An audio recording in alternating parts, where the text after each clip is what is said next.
जय हिंद दोस्तों, आप सभी का हमारे YouTube चैनल पर हार्दिक स्वागत है।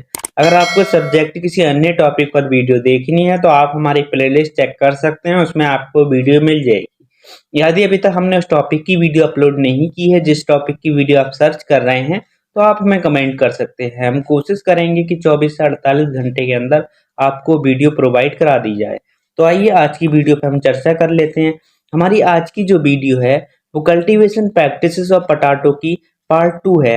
इससे पहले हम पार्ट 1 को अपलोडेड कर चुके हैं, जिसपे हमने बात की थी time of sowing method of potato, planting distance, manures and fertiliser requirement, irrigation of potato.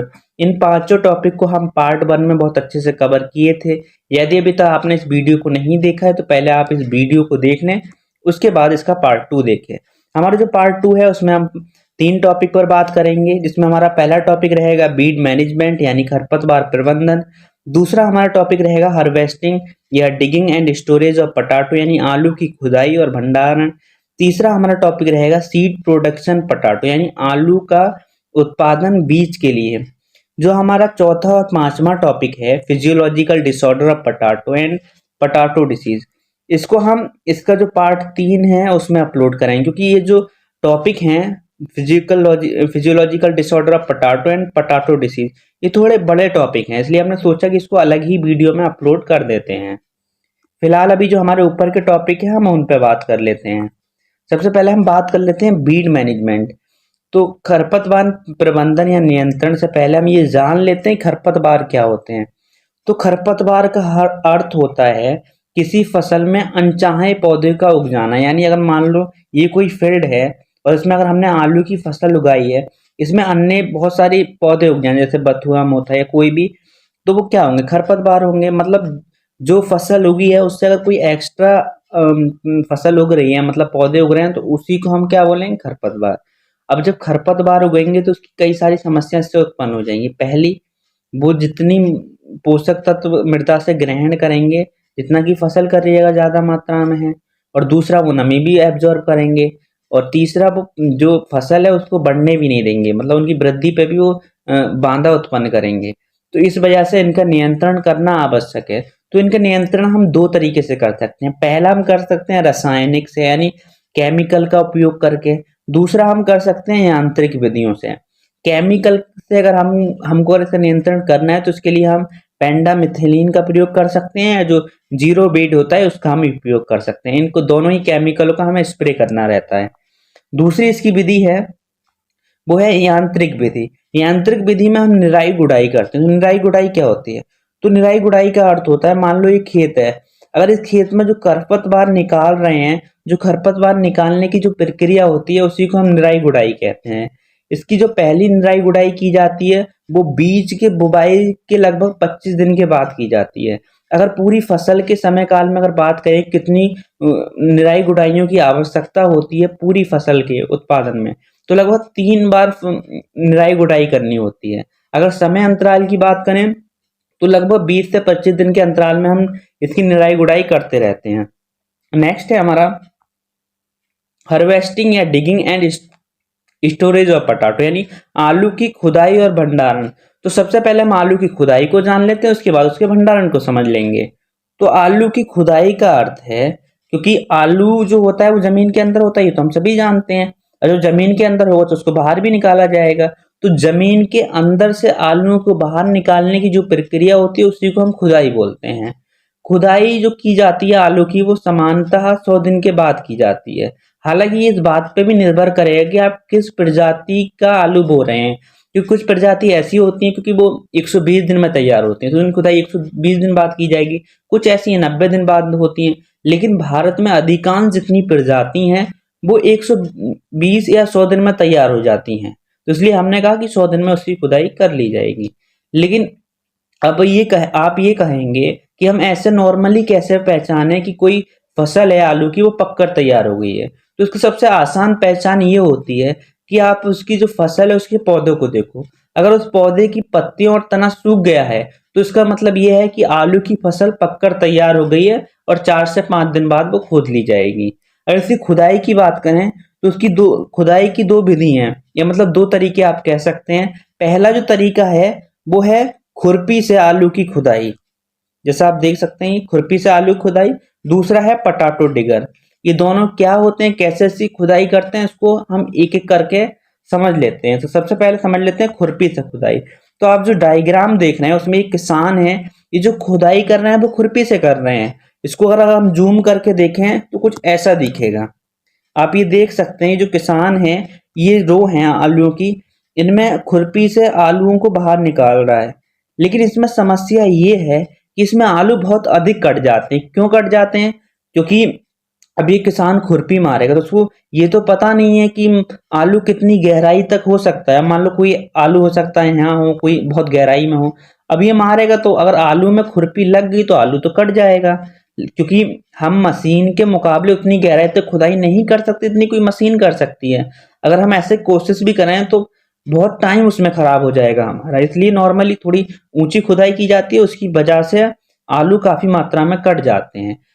परंतु अब बात ये आ जाती है कि जब इतने ही आलू कट जाते हैं तो इस विधि का हम उपयोग क्यों करते हैं? क्योंकि अगर मान लो छोटे एरिया में अगर आपने आलू को लगाया है तो फिर आपके पास मशीन मंगाने का इतना मतलब टाइम है नहीं कि आप इतने छोटे से एरिया के लिए आप मशीन मंगाएं, और दूसरा मशीन वाला आएगा भी नहीं। तो इसलिए अब जो विधि है बहुत कम इसका उपयोग होता है, वहीं उपयोग होता है जहाँ छोटे छोटे क्षेत्र होते हैं। अब बात कर लेते हैं पटाटो डिगर की। तो जो पटाटो डिगर होता है ये एक मशीन होती है। ये मशीन जो होती है ट्रैक्टर से चलती है। ये मशीन है, इसके आगे ट्रैक्टर लगा हुआ रहता है। अभी जब ट्रैक्टर से जब चलती है तो ये क्या करती है, इसके आगे दो ब्लेड रहते हैं। ये जो आप ब्लेड देख रहे हैं, ये जो ब्लेड है, ये ब्लेड क्या करते हैं, इसको आप इस वाले डायग्राम से देखिए। ये जो आप रो देख रहे हैं ना, एक मिनट, ये जो आप रो देख रहे हैं इसके यहाँ पे ये ब्लेड लग जाएंगे साइड में, और जैसे ये ब्लेड लगेंगे ये पूरी जो रो है उसको ऊपर भेजना कर देंगे, भेजना चालू कर देंगे गहराई से। एक मिनट, ये ऊपर भेजना चालू कर देंगे गहराई से। अब जब ऊपर जाएगी तो मिट्टी कण तो छोटे होते हैं, मिट्टी कण इन जो ये जाल टाइप का लगा हुआ है इससे नीचे गिर जाएगा, और जो आलू होंगे वो पीछे की साइड से, ये जो आप देख रहे हैं यहाँ से गिरते रहेंगे। ये क्या हो रहा है, एक मिनट, ये पीछे से गिरते रहेंगे इस तरीके से। पीछे किसान होते हैं जो इनको बोरे या कट्टों में हाथ के हाथ भरते रहते हैं। ये जो विधि है इसका सबसे अच्छा फायदा ये है कि इससे आप कम समय में बहुत बड़े क्षेत्र का आलू की जो खुदाई है वो कर सकते हैं। नेक्स्ट हमारा टॉपिक है वो है भंडारण। जब आलू की खुदाई हो जाएगी तो उसका भंडारण भी करना पड़ेगा। तो भंडारण का अर्थ होता है आलूओं को ऐसे सुरक्षित स्थान पर रखना जहां वो खराब ना हो। तो इसके लिए भारत में अधिकांश दो विधियों का उपयोग किया जाता है। पहली है देसी भंडारण की विधि, दूसरी है शीत भंडारण की आधुनिक विधि। इन दोनों ही विधि को एक एक करके समझ लेते हैं। जो हमारी पहली विधि है देसी भंडारण की विधि, ये विधि प्राचीन समय से अपनाई जा रही है, क्योंकि उस समय कोल्ड स्टोरेज की आधुनिक विधियां नहीं थी। तो उस समय से क्या क्या करते थे किसान, इसको आप एक डायग्राम से देखिए ताकि आपको आसानी से समझ में आ जाए। किसान क्या करते हैं, जो छांव वाला क्षेत्र होता है उसमें आलू का इस प्रकार से ढेर बना लेते हैं। ढेर बनाने के बाद वो ऊपर से प्याल को डाल देते हैं। ये जो प्याल साइड में रखा हुआ है इसको डाल देते हैं। लेकिन इसकी समस्या ये है कि इसमें आलू बहुत अधिक मात्रा में खराब हो जाते हैं। क्यों खराब हो जाते हैं? क्योंकि जब ये एक खुला एरिया होता है, इसमें बाहर से हवा आएगी, और जब हवा आती है तो अपने साथ नमी भी लेके आएगी, और जब नमी आएगी तो जब किसी चीज को नमी मिलती है तो वो खराब होना उसका लाजमी है। तो आलू जो है वो खराब होने लगेंगे। लेकिन जो वही दूसरी विधि है हम उसको देख लेते हैं, वो है कोल्ड स्टोरेज। कोल्ड स्टोरेज की जो आधुनिक विधि है ये आलू के भंडारण के लिए उचित विधि है, क्योंकि इसमें जो एक हम टेम्परेचर होता है उसको नियंत्रण कर सकते हैं। कोल्ड स्टोरेज क्या होता है, तो एक बहुत बड़ी बिल्डिंग होती है, जैसे इसको कोल्ड स्टोरेज मान सकते हो। इसमें बहुत सारे फ्लोर होते हैं।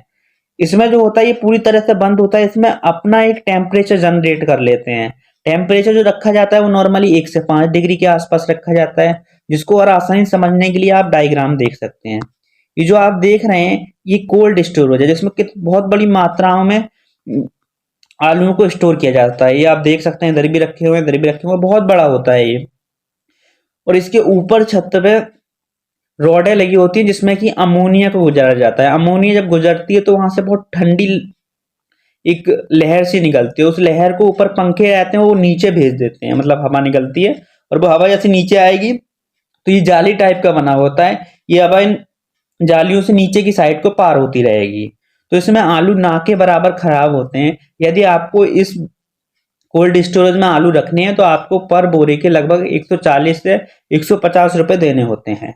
नेक्स्ट हमारा टॉपिक है सीड प्रोडक्शन पोटैटो, यानी आलू का बीज उत्पादन। इसका अर्थ है हम इसमें जो आलू उगाएंगे वो बीज के लिए उगाते हैं।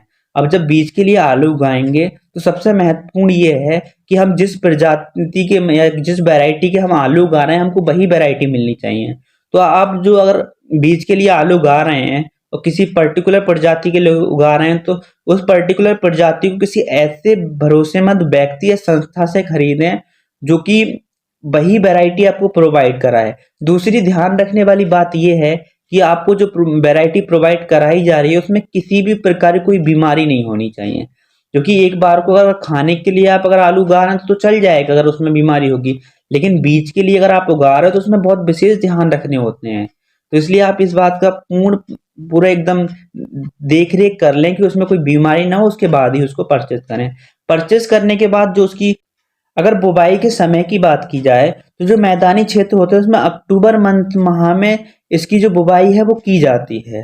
अगर बुवाई की अगर दूरी की बात की जाए तो जो हम कंद से कंद की दूरी रखते हैं सीड के लिए वो रखते हैं 20 से 25 सेंटीमीटर, और पंक्ति से पंक्ति की दूरी हमारी रहती है 60 सेंटीमीटर, जिसको आप एक डायग्राम से देख सकते हैं। अगर मान लो ये कोई आलू लगाया है तो इससे कंद की दूरी कितनी रहेगी 25 सेंटीमीटर, इस रो से रो की दूरी कितनी रहेगी 7 सेंटीमीटर। बाकी जितना और अधिक जो इसमें प्रैक्टिसेस हैं जैसे सिंचाई, खरपतवार नियंत्रण या उर्वरक देना, वो लगभग उसी की जो नॉर्मल हम उत्पादन करते हैं उसी की तरह रहता है।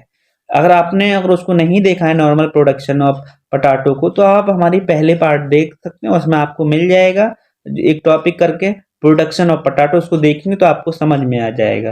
Production of potato and seed के लिए जो प्रोडक्शन करते हैं वो लगभग दोनों समान होते हैं, बस थोड़ा अंतर रहता है जो हम आपको बता चुके हैं। वो बुवाई का समय और बुवाई की दूरी ही इसमें थोड़ा अंतर रहता है बस। अगर ये वीडियो आपको पसंद आई हो तो वीडियो को लाइक शेयर कमेंट करना नहीं भूलिए। वीडियो देखने के लिए धन्यवाद।